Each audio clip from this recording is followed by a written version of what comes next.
Another Flutter Form tutorial video. In this episode, let's learn how to work with text field widgets in Flutter. Before we dive into forms, let's first learn how to get data from the user by using the text field widget. So, text field widget allows the user to input the text into your app. They are used to send message, create search box, experience, and more. A text field widget lets a user enter text into a text box by using the hardware or on-screen keyboard. So if you want to follow along in this episode, create a new Flutter project and you can name it Flutter underscore text field and you can select the option empty template.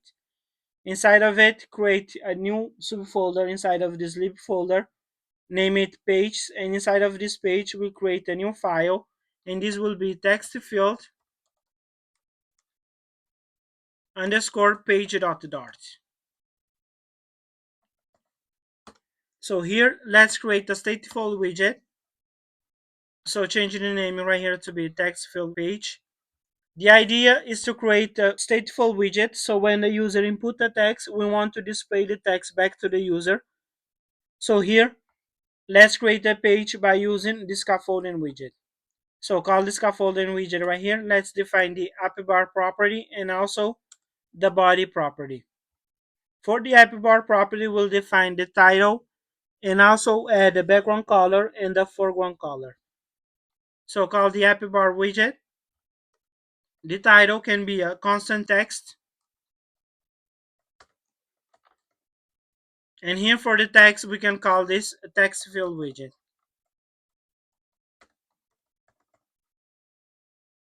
For the background color, you can use color and then use the method from RGBO where we need to define the value for the red, the green, blue, and also the opacity. So for the red, this will be 14. For the green, this will be 19. And then for the blue, this will be 39. And the opacity, the value will be 1. For the foreground color, you can use colors.white. So here for the body property, I want to use a container widget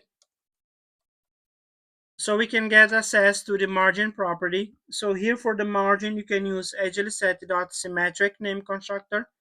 So let's say horizontally, I want the margin to be 16 pixel and vertically, I want this one to be 20 pixel. After that, you can call this a child property and this can be a column widget. So here call the children property, and inside of this children property we'll define two widgets. The first one will be the text field widget, and then below that we can use a text widget. In between them you can create a constant size box widget, and the value for the height property will be 20 pixel. Add a comma right here. So for this text widget, I want to display a text using string interpolation. So let's say current text value, use a column, and here we'll do a string interpolation. But first, let's define a new variable for this string. So come right here before the build method, make this one late. Type will be string, and then make it private using the underscore. Let's call this current text. Initial value will be equal to an empty string. So copy your variable right here and just call it here. Let's apply now some styles to it. So call the style property and then call the text style. Let's define the font size and the font weight. So for the font size, this will be 18, give it a comma, and then from the font weight, call the font weight enum with a value of 700. We can also call the color property right here. So use colors.black. After the style property, you can come right here and do text alignment. This will be the text alignment enum with a value of center.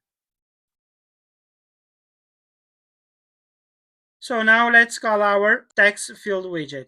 Like I said, text field widget will add an input field where we can provide the text and we can display back to the user. So with this, save it. Now let's go inside of this main.dart and then call this widget right here. So call the text field page. Save everything. As you can see, by defining the text field widget, we'll get this underlined border, and now we can type any text inside of our Flutter app. But as you can see, we're not having a way to connect this value right here with this text widget. So for that, inside of this text field widget, we have this onCallback method called this onChange, and here we get an arrow function where we get the text as the value right here, or you can use this anonymous function. So let's work with this arrow function. So here you can call the set state. Make sure you remove this semicolon right here. And let's do the current text will be equal to the value they will get as an argument right here. So now save and reload. So let's say new value. As you can see, as I'm typing this text, you can see the value are being reflected as we change right here. This is what happens when you call this onChange method. As you start typing the text will be displayed back right here. But if you don't want this behavior, you can also use this callback called this onSubmitted. So on the onSubmitted, after you input the text, when you click on the keyboard, let's reload again to reflect the change.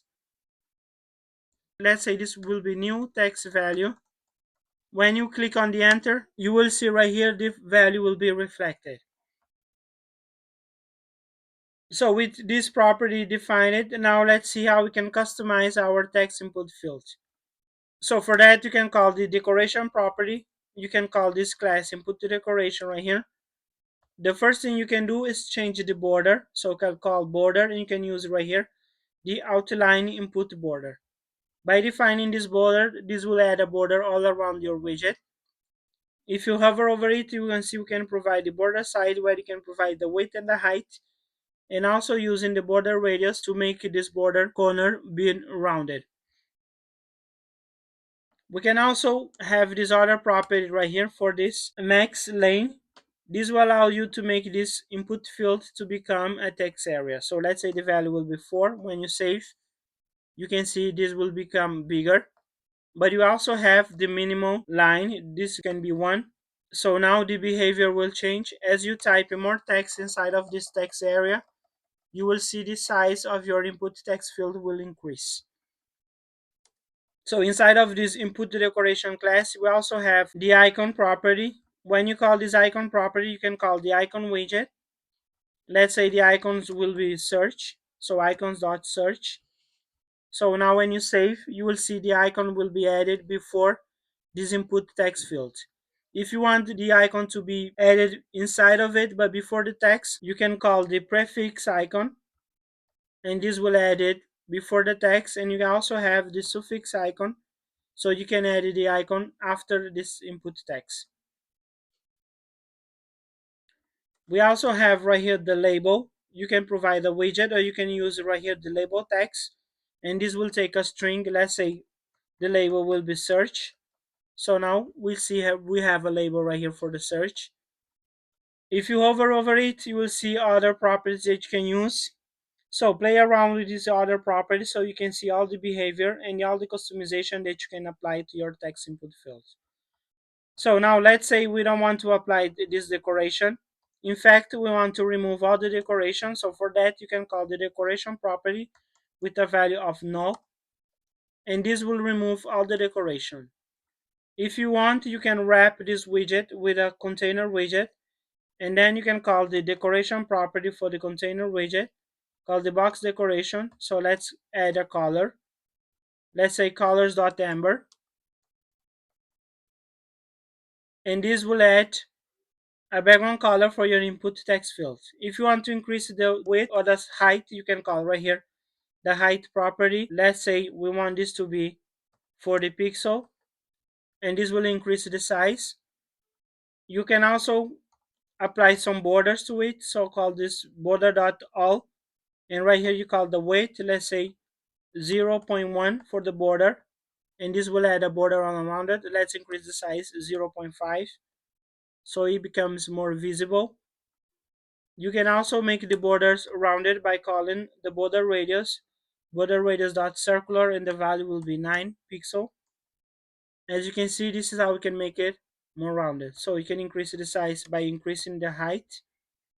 If you want this to be a text area, let's say the height now is 100 pixel, and this will make it a text area. So now let's remove all these widgets right here. So remove this widget, and let's remove this decoration with the value of null, and let's uncomment this one.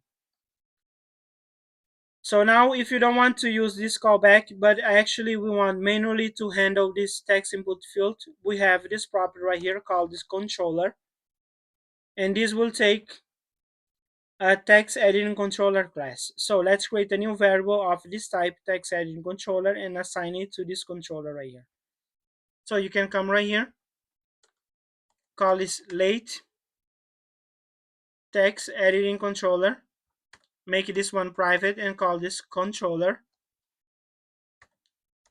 So now we need to do an override of the init state, and also do an override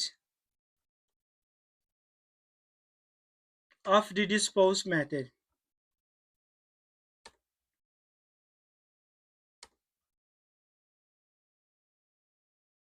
So right here inside of this init state, we can initialize our controller. So this will be equal to the text editing controller.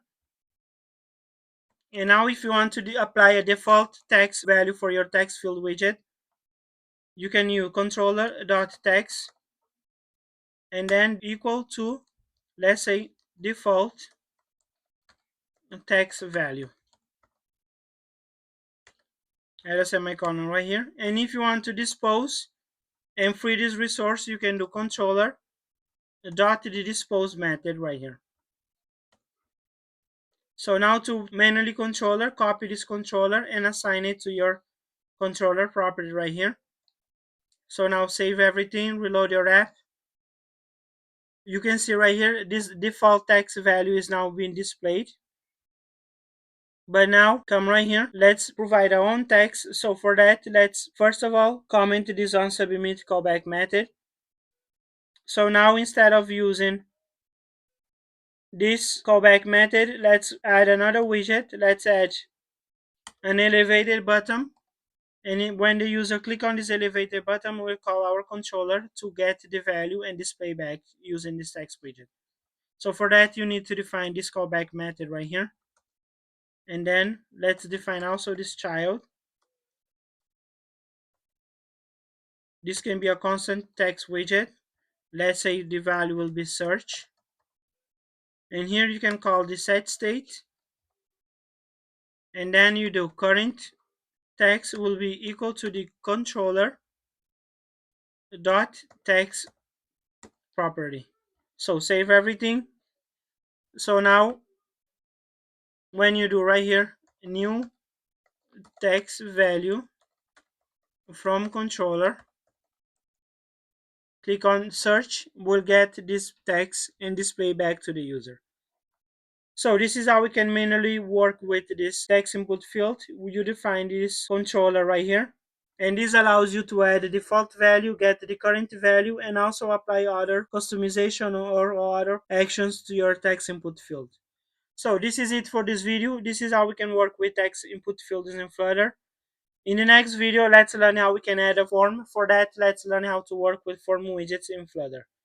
So if you find this video useful, give it a like and also share this video with a friend. You can also subscribe to our YouTube channel so you can get notification when new videos are coming out. And also to help our channel grow so we can bring more videos to you. This is it. See you on the next one.